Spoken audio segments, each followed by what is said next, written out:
يا أيها الذين آمنوا اتقوا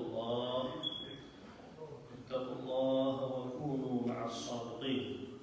صدق الله العظيم وصدق رسوله النبي الكريم ونحن على ذلك من الشاهدين والشاكرين والحمد لله رب العالمين. إن الله وملائكته يصلون على النبي يا أيها الذين آمنوا صلوا عليه وسلموا تسليما. اللهم صل على سيدنا ومولانا محمد وعلى آل سيدنا ومولانا محمد وبارك وسلم وسلم عليه.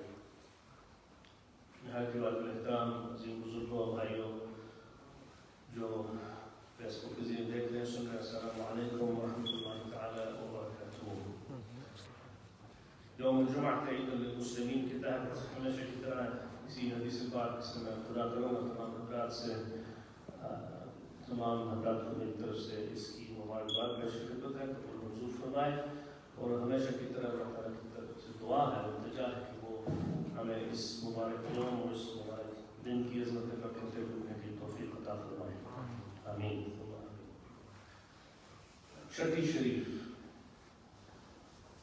छठी शरीफ ये एक ऐसा एक फ्रेज है, मुहावरा है, कलिमा है जो कोई इस सिलसिला से बाद हमारा ये सिलसिला चिश्तिया, इससे अगर कोई वाक़िफ़ है तो छठी शरीफ का लफ्ज़ फ़ौरन समझ आ जाता है कि छठी शरीफ वो दिन है, छठी से मुराद 6 रजब अल-मुरज्जब। तो इस दिन हमारे अजीम जो इस सिलसिला आलिया चिश्तिया के बानी समझे जा रहे हैं हज़रत ख्वाजा मुईनुद्दीन हसन अजमेरी चिश्ती रहमतुल्लाहि ताला अलैह, उनका विसाल आज इस यहाँ हमारे लोकल तारीख के मुताबिक 7वां रजब है। कल गुज़श्ता कल 6वां था, बल्कि ये गालिबन हिंदुस्तान में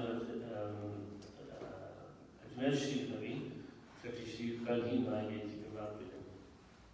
आजकल तो अल्हम्दुलिल्लाह मैं अक्सर ये लफ्ज़ कहा करता हूँ कि ये फितना भी है, लेकिन फितने से साथ साथ बहुत बड़ी नेमत भी है। नेमत यह है कि लाइव हमने देखा, आप देख सकते हैं अभी वहाँ की पूरी कार्रवाई, पूरे महाफिल, पूरी जो उस पाक का जो पूरा सिलसिला है अजमेर शरीफ का लाइव नज़रिया, कंप्यूटर नज़रिया, इंटरनेट हमने देखा। तो ख्वाजा मुईनुद्दीन हसन अजमेरी एक ऐसा नाम है जिसके पहले बाज़ ऐसे अल्फाज अलक़ाब लगाए जाते हैं, मैं समझता हूँ शायद उनके असल नाम से ज़्यादा मशहूर है। अगर मैं किसी को कहूँ गरीब नवाज या मैं कहूँ सुल्तान हिंद तो फ़ौरन ज़हन में आ जाता, हाँ अजमेर शरीफ वाले ख्वाजा मुईनुद्दीन चिश्ती अजमेरी सुल्तान Hind. I want to start with this phrase if I can. We're going to inshallah speak just for a few moments today on the teachings. I don't have time to go into the whole kind of life and teachings, but just a few of the teachings of Khwajah Sahib. And I hope and pray that for us here in this Jami' Masjid Chishtiya, our masjid, this whole center has been named and has been given the nisbah. I often point to the board at the top of the door there, Astana Aliyah Khwajaa Sharif. Khwajaa Sharif has the nisbah to Ajmer Sharif as well, and because of that we here in our masjid here locally, many people still, they just call this masjid Chishtiya Masjid. That's वैसे मशहूर है, मुख्तलिफ अलक़ाब और नाम हर कोई मारूफ हो जाता है। हमारे यहाँ की जो मस्जिद है इसका उर्फ में अगर आपसे पूछो कि what do people call it locally, they'll say yeah, Chishtiya Masjid, right? तो ये चिश्तिया का जो निस्बत है, this link that we have to Khwajaa Ghareeb Nawaaz, I thought it would be important, especially given that it's the Rajab al-Murajjab, the day of the Urs, the month of the Urs. The day was the 6th. Church Sharif, I said at the start, 6th of the blessed 6th. That's how it's called in the Indian subcontinent. And the first thing that I want to say about Khwajaa Sahib, and as you all know, alhamdulillah, I try my best to bring the teachings of Khwajaa Sahib. I have a publication here which is research by a PhD professor, Dr. Zahrul Hassan Shahre, and he's taken from, and this is interesting in itself, there are various publications, various pieces of literature, and this is a sad state of affairs, but it is what it is. Many of our awliya, Buzurg of the past, many of their writings and teachings were documented and were published. Many weren't. And Khwajaa Sahib in particular, he wrote various different treatises, and there's one book in particular which he says himself that he was ordered to write this. खुद फरमाते हैं कि ये मेरे शेख, मेरे बुजुर्ग, मेरे मुरब्बी, Sheikh Khwajaa Usman Haruni, he ordered him and said, look, whatever you've learned from me, there was another disciple that came new into the Sudan, and he was very keen to learn. And his Sheikh Usman Sheikh Haruni said to Khwajaa Sahib, write down what it is that I've given you. So he actually, this is another thing that, again, we should learn of. Whatever it is that you learn from your teachers, write it, record it, write it down. So this is why I brought this collection of writings. And the author here, he said this isn't one, this isn't a translation of all of, for example, Denjul Asrar, one of the key writings. This is what Khwajaa Sahib instructed him to write. 25 chapters on, if you like, secrets of spiritual essence and spiritual reality that his Ustad, Sheikh Usman Haruni, taught to him.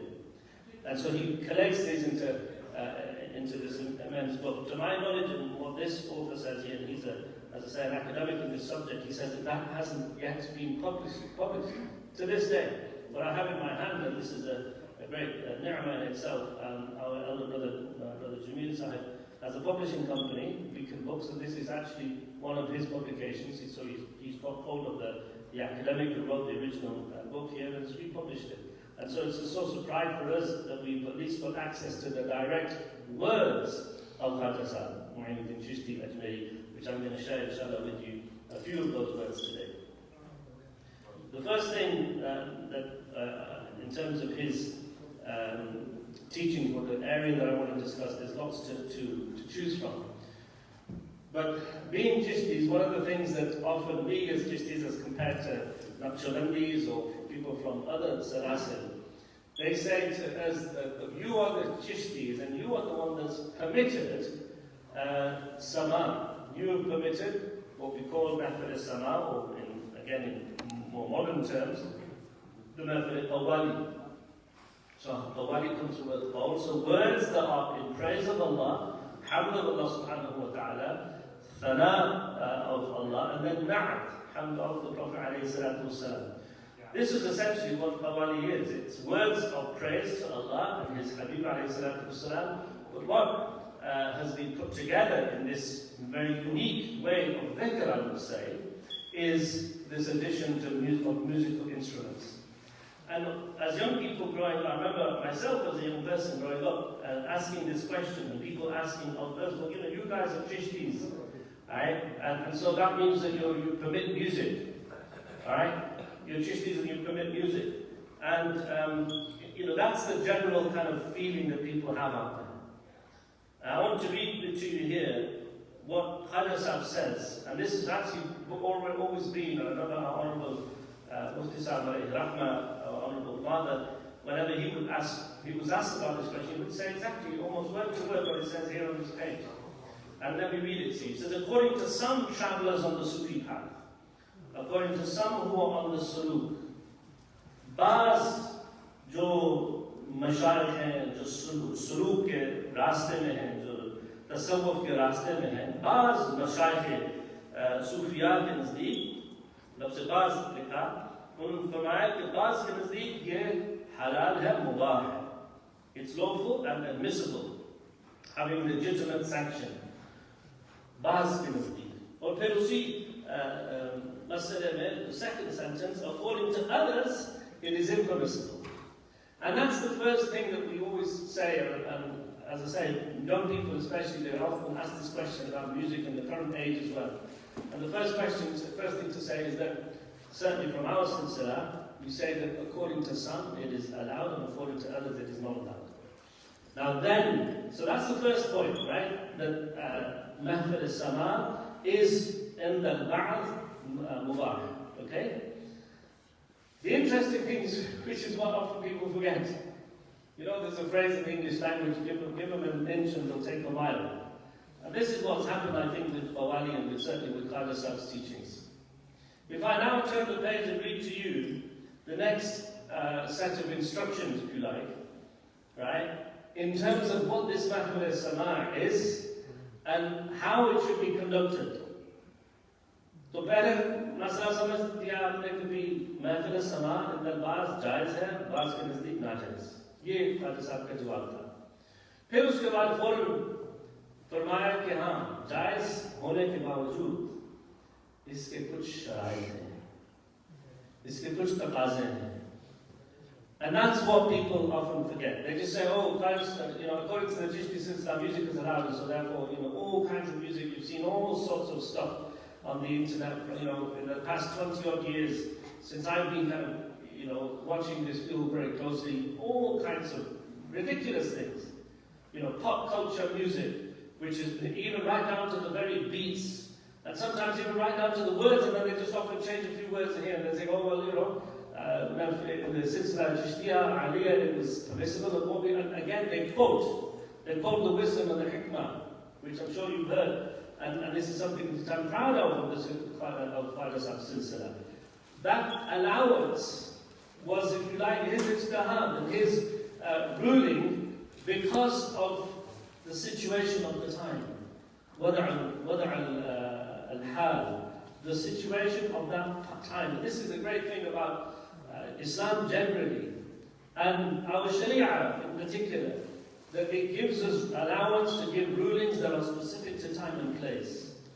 And so in that time, almost kind of, again, you can compare that time to this time in a sense, that what is the biggest entertainment that people like? Well, you could say YouTube, Facebook, social media, all those things, but again, they have these things in their ears, right? And they're just listening to what? Music. So music is still a big thing in our culture.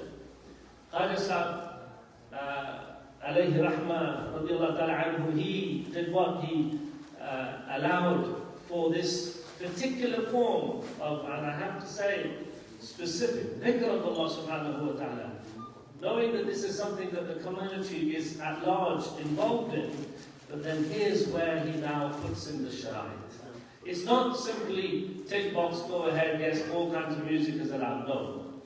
What he then says, Allahu Akbar, is that there are three things that you should look at. That your three, if you like, conditions that need to be placed with it. Three taqazim. Time, place, and companionship. Time, place, and if you wanted to say it like this, time, place, and people. And interestingly, on that first point of time, and it's the same ruling for salah actually, that if you're really, really hungry, or if you're bursting to, for qala haja, you're bursting to go to the toilet, if you're in a situation where you have a need, you shouldn't immediately go into your salah. That's a general fiqh ruling, which I hope you're aware of. Why? Because that haja that you have, that need that you have, will cause you to be distracted for the worship that you're about to do. And Khwajaa Sahib says the same thing here. He says the time issue is that the time of this Samaa, the time of when you are engaged in this Mahfil Samaa, should be extremely appropriate. There should be no other haja of that time. There should be any other need that's, you know, weighing on your mind at that moment of time. Because you're entering into a specific and very special form of dhikr, a special form of praise, where you're trying to connect with your Lord Allah subhanahu wa ta'ala. So the time must be free and appropriate, number one. The second thing, place. Right? You can't just have Mahfil Samaa wherever. And again, you and I both, from looking around, many of you will remember the times when our elder brother had granted him Jannah, Muhammad Irfan Chishti, every year he would, on this occasion or around this time, he would try to organize a Mahfil Samaa. qawwaali, we've had, all the greats, Rasul Fateh Ali, or Aziz Mian, all of these great people in the past have come here to our town, and we've had that urs. Khwajaa Sahib says that the place that you have shouldn't be any ordinary, simple place. It should be a place that is appropriate to that. And the phrases here, and again, this is a translation, so forgive me, he says that it should not be in an unpleasant, dark, dingy place. The place must be appropriate to what it is that you're engaged in. And now this is the third one, and this is all I have time for today. The third thing he says, sohbah, the company. Nowadays, this mahfil Samaa and qawwaali, illa mashallah, has become a form of what? Entertainment. Right? He says in this third aspect, in terms of conditions, he says the people that you are with, the people that you are with when you are listening to Samaa, the people that you are with when you are listening to Samaa, and here are the words, they should be what? Number one, sincere and righteous people. Ikhlas and muttaqi. People of ikhlas and people of taqwa. Not just any ordinary folk. It should be a form where you are. And here he says, if you hear the Samaa for Allah, for the sake of Allah, wanting to gain closeness to Allah subhanahu wa ta'ala, then you will get a way towards Allah. That's how Khwajaa Sahib describes this concept of Samaa. Listening to the praise of Allah, listening to the praise of Rasulullah alayhi salatu wasalam, accompanied with instruments that is done in an appropriate manner, with full intention to gain qurbah of Allah subhanahu wa ta'ala, in a place which is pure and clean and appropriate, and with people who are sincere and of taqwa.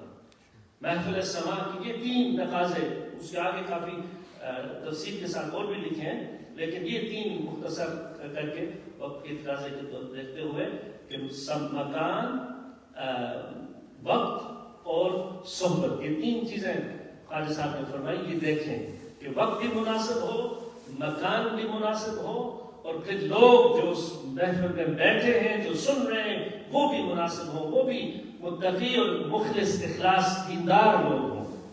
That is the point of Samaa.